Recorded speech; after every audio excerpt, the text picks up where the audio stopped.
My ex-wife left me with nothing, then I inherited $60,000. Suddenly, she wanted me back. When my ex-wife, Lisa, walked out on me 3 years ago, she didn't just take her clothes and the furniture we picked together. She took my confidence, my savings, and the life I thought we were building. We'd been married for 8 years. I worked 2 jobs, a warehouse shift during the day and Uber at night, just so we could pay off the house faster. Lisa said she wanted stability, but the moment I lost my day job, she started to change. She became distant, cold. Every conversation turned into a fight. 2 months later, I found out she was seeing her old college friend. That was her excuse, she needed emotional clarity. The day she told me she wanted a divorce, she didn't even look sad. Just relieved. I had $2,400 left in my account, no house, she took that in the settlement, and a mountain of debt. I lived in a 1-bedroom apartment, ate cheap noodles, and swore I'd never trust anyone again. Fast forward 2 years later, I was slowly getting back on my feet. I'd gotten a new job, saved some money, and was finally at peace being alone. Then I got a call from a lawyer.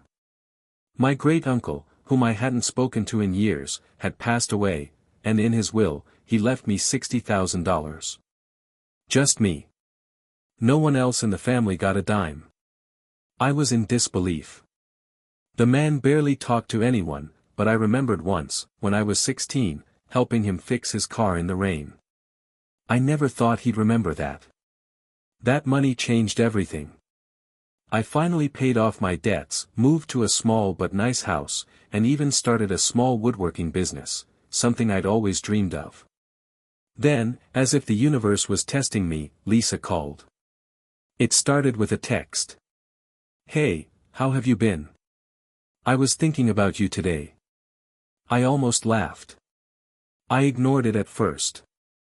But she kept trying, calls, messages, even sending pictures of our dog, the one she took when she left me. Finally, curiosity got the best of me. I picked up. Her voice was soft. Too soft. "I've been doing a lot of thinking," she said. "I made mistakes. You were always good to me, and I was scared. I thought the grass was greener, but it wasn't." I could almost hear her tears. The old me might have melted. But not anymore. I stayed calm. "Lisa, I'm glad you figured that out," I said. "But you didn't just walk away from me, you made sure I had nothing left when you did." She sniffled. "I just want another chance. We had good times. We can make it work again. I'm different now." I said, "I know you are. You're different because now I have something you want again." Silence. Then she whispered, "That's not fair." "Oh, it's perfectly fair," I replied. "You taught me what people do when things get tough. I won't make that mistake again." She tried to argue, but I ended the call. Then I blocked her number. A week later, her sister messaged me saying, "Lisa's struggling financially. Can't you just help her out?" I said, "She has a new boyfriend, doesn't she? He can help her." Since then, I haven't heard from her again. That $60,000 wasn't just money. It was freedom, from debt, from pain, from her. It reminded me that sometimes, losing everything is what makes room for something better. I don't hate her anymore. But I'll never go back. Some doors are meant to stay closed, especially when you finally learn to build your own house on the other side. She showed up at my door after 2 years. 2 years passed after I blocked Lisa.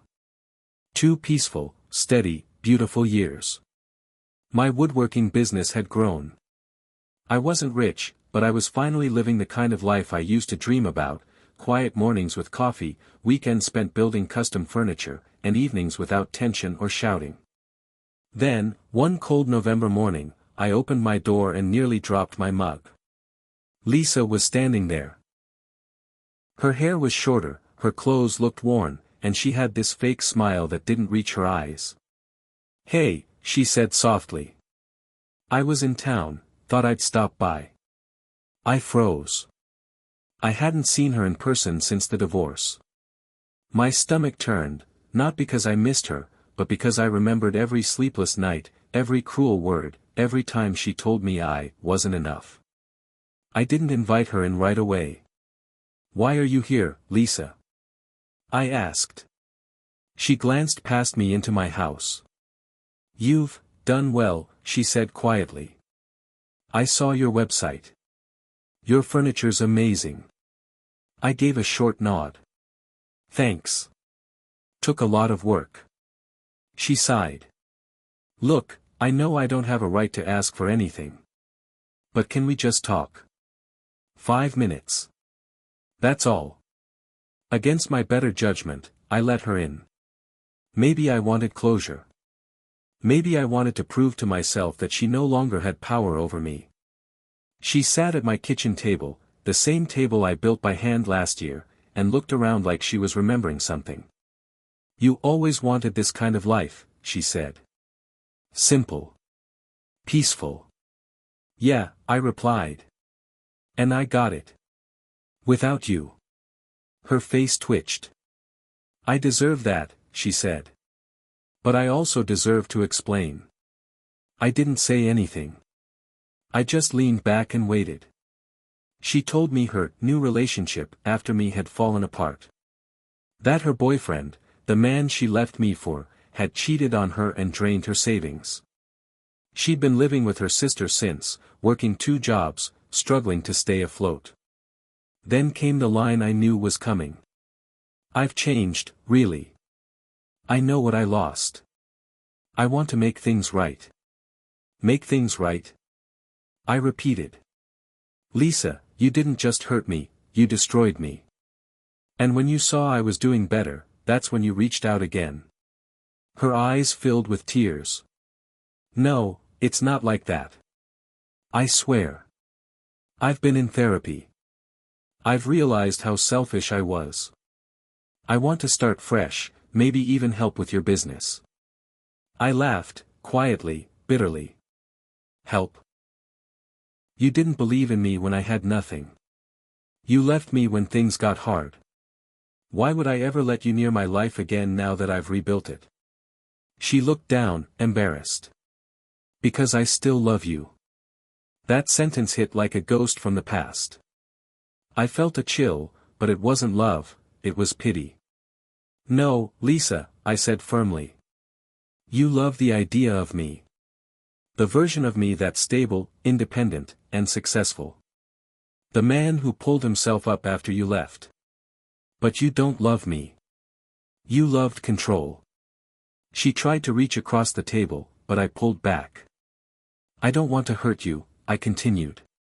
"But you can't walk in and out of someone's life like it's a revolving door. You made your choice. I've made mine." She wiped her tears, stood up, and whispered, "I really hoped you'd forgive me." "I already did," I said.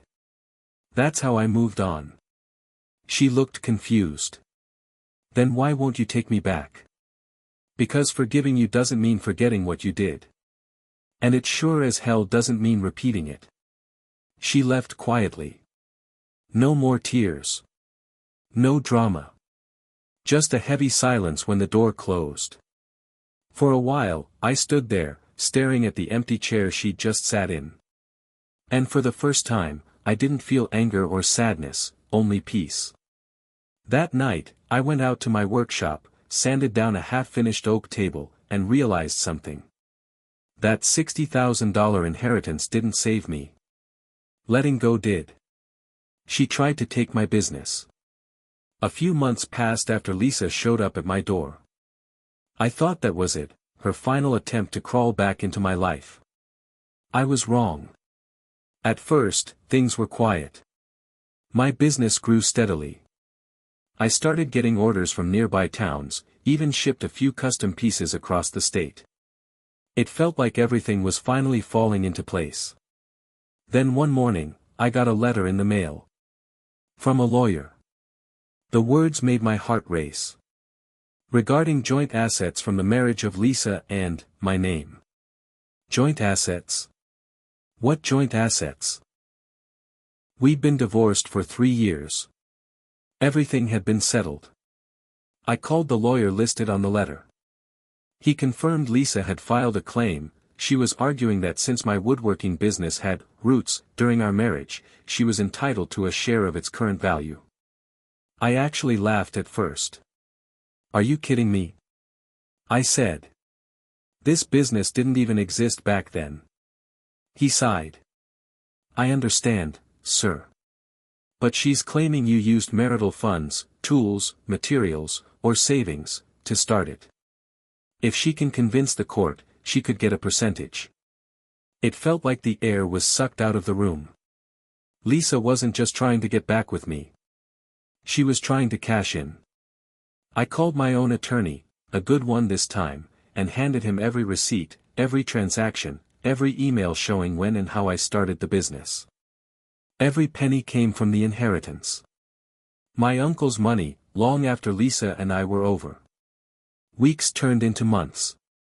Court filings, statements, more letters. I hated every second of it. I didn't want revenge. I just wanted peace. When the day of the hearing finally came, Lisa was there. Sitting across the courtroom, dressed sharply, pretending to be composed. When our eyes met, she looked down, maybe guilt, maybe shame. Her lawyer painted this picture of a woman who sacrificed her best years supporting her husband's ambitions.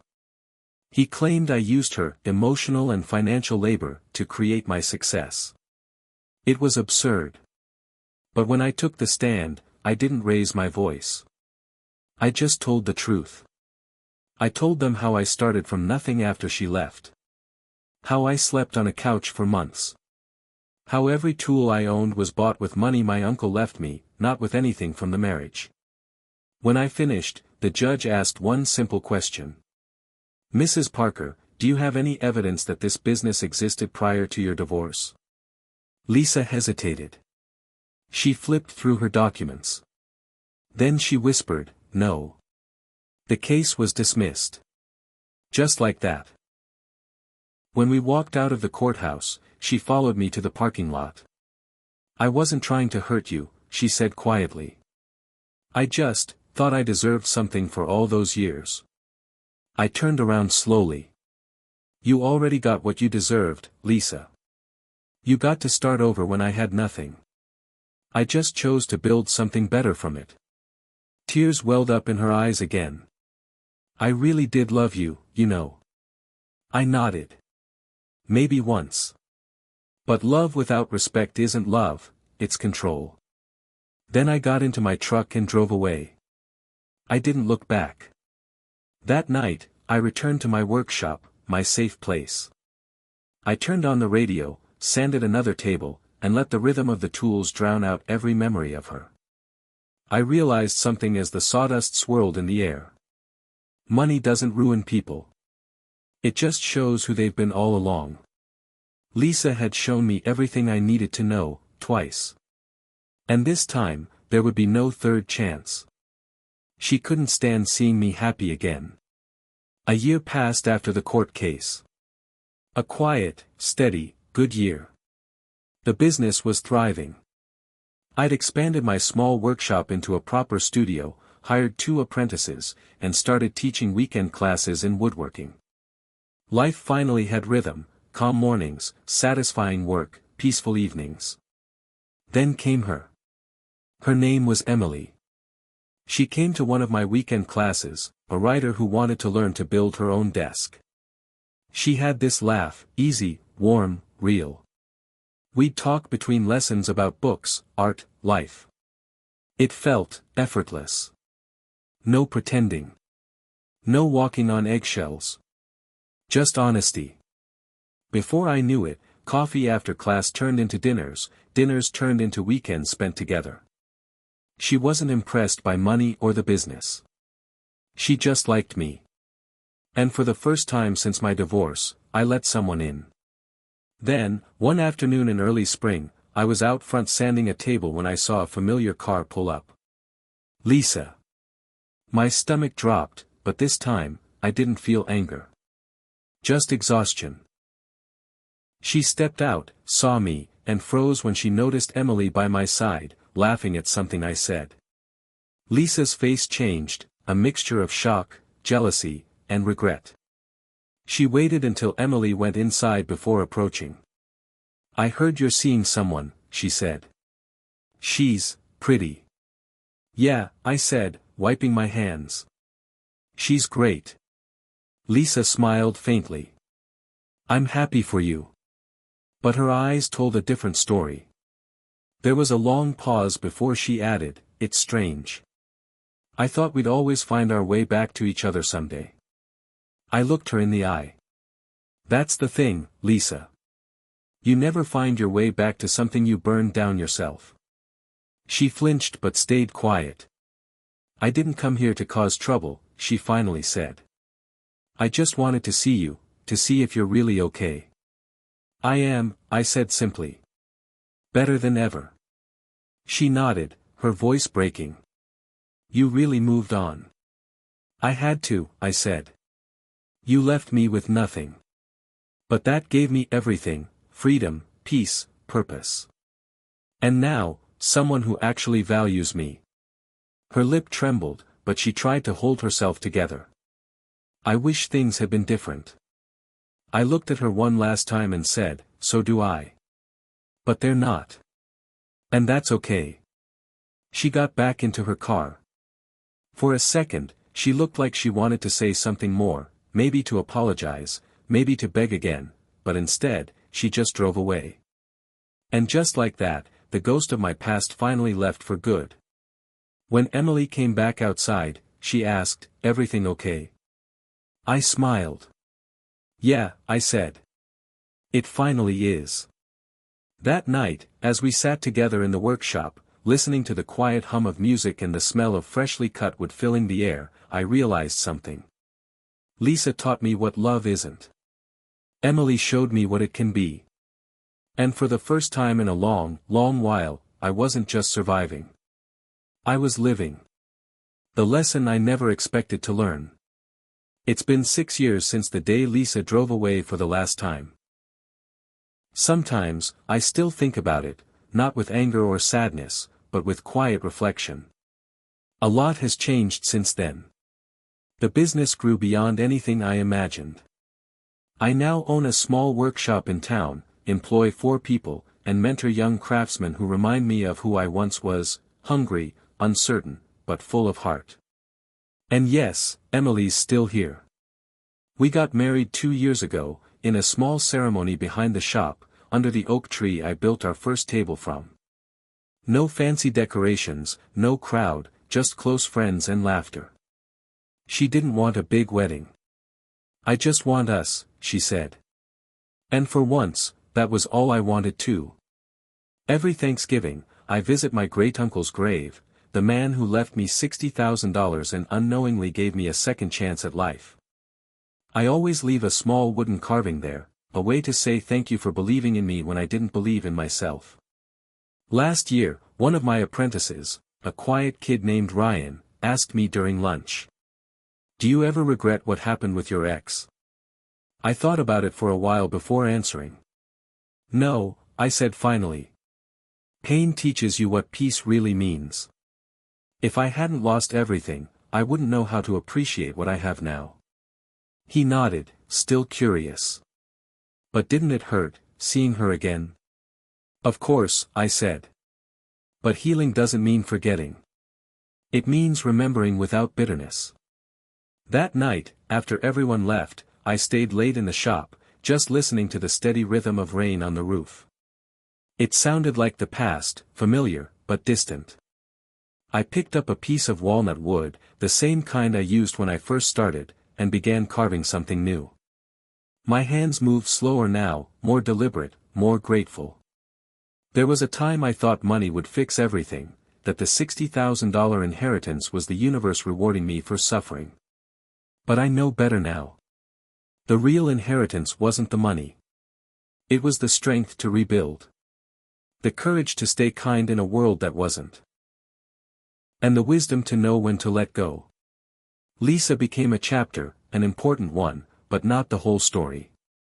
Emily became the future. And I, finally became myself. When I locked up that night and stepped outside, the air smelled of rain and sawdust. I looked up at the quiet sky and whispered, "Thank you, for everything I lost, and everything I found." Then I smiled, walked to my truck, and drove home, not to escape the past, but to live the life I'd built from its ashes. The letter. It happened on an ordinary Tuesday morning.